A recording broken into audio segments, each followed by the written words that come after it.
This video is sponsored by Squarespace. I want to do 3 things in this video. I want to talk about how I'm using ChatGPT currently in my video and YouTube career. Secondly, I want to talk about the larger opportunity that I think we as freelancers have to be sort of the Sherpas in this space. And then thirdly, I want to talk about some of the issues. All right, I mean, it's a powerful tool. It's a powerful data analysis tool, right? GPT, in case you didn't know, it stands for Generative Pre-trained Transformer. Keep that in your brain because that's gonna be what does www stand for? How I'm currently using it, this is one that I made. I put in Jake's Creator Hooks PDF where he did 100 A/B tests of YouTube titles and kind of explained what worked, what didn't work, what was intriguing, that sort of stuff. ChatGPT reads it, and then you're able to interact with that PDF. So I think ChatGPT is pretty good by itself, thinking of, these are 20 YouTube titles you could use for a video on an iPhone rig, for example. But when you feed it more data within a single thread like this, I think it gets better. And then it starts using more specialized kind of information to be able to kick out prompts that end up leading you more in the right direction. A way that I see people using ChatGPT wrong is just trusting it the first time it kicks something out. I think it's always good to ask it, are you sure that that's right? Or are you sure that that's gonna XYZ, whatever you want it to do? I just read a Morning Brew article this morning about how ChatGPT has gotten stupider since March. From March to June, it's gotten stupider. It probably has to do with updates they've made on the back end, so people aren't using it for nefarious reasons. But as a whole, we gotta just continue to think of this thing as a tool and not as a replacement for any of us, at least yet. This one, I used it to create a Merch by Amazon t-shirt description. Here, had it look at a YouTube video and just give me a summary of it about my oxygen sensor on my car. Here, we're having a little convo about Taylor Swift's career versus other pop stars' careers. I mean, this thing is an ADHD playground, if I'm being honest. I did hear someone on Twitter say, ChatGPT is what everyone hoped Google would be back in I don't know, 2010 or something, where you can kind of interact with it, ask it questions and have it kick out stuff.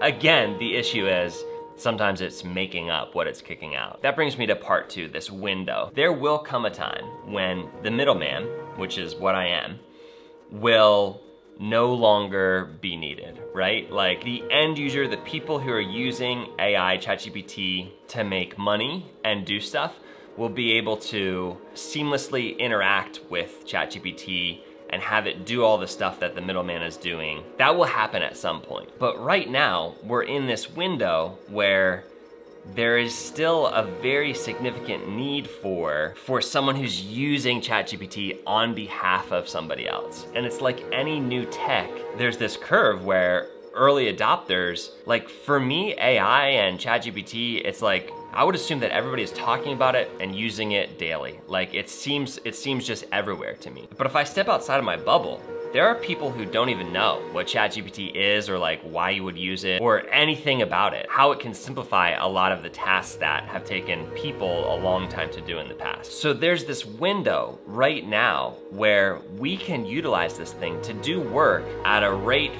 faster than we've ever been able to do work for them. Kind of just be their guide, be their Sherpa of this is AI and this is how you use it, and this is how you get it to give you the results that you want it to get. Now, if you loaded a bunch of my videos into a ChatGPT, if you want a Cody consultant, I am 100% positive it would tell you to get a Squarespace website. With Squarespace's Fluid Engine, creating the website of your dreams has never been easier. You start with a professional website template, and then you make it your own with a reimagined drag and drop interface that just makes designing a website extremely intuitive and fun. Your site's gonna work on desktop and mobile, which as you know is absolutely crucial. You can accept appointments right on your site, offer private sessions, coaching calls, consultations, all within your Squarespace site. And when you wanna make some tweaks, figure out what's working, what's not, the analytics suite inside Squarespace is absolutely fantastic to work with. If you wanna try it out, go to squarespace.com freelancers.com/CodyWarner, and then when you're ready to buy, use the code CodyWarner to get 10% off your first website or domain purchase. All right, when it comes to issues, I've touched on one of them, which is this is still sort of a game. We're still getting information that is not 100% accurate from ChatGPT. We still need to kind of double check it, source check it, all that sort of stuff. That is definitely an issue. The broader issue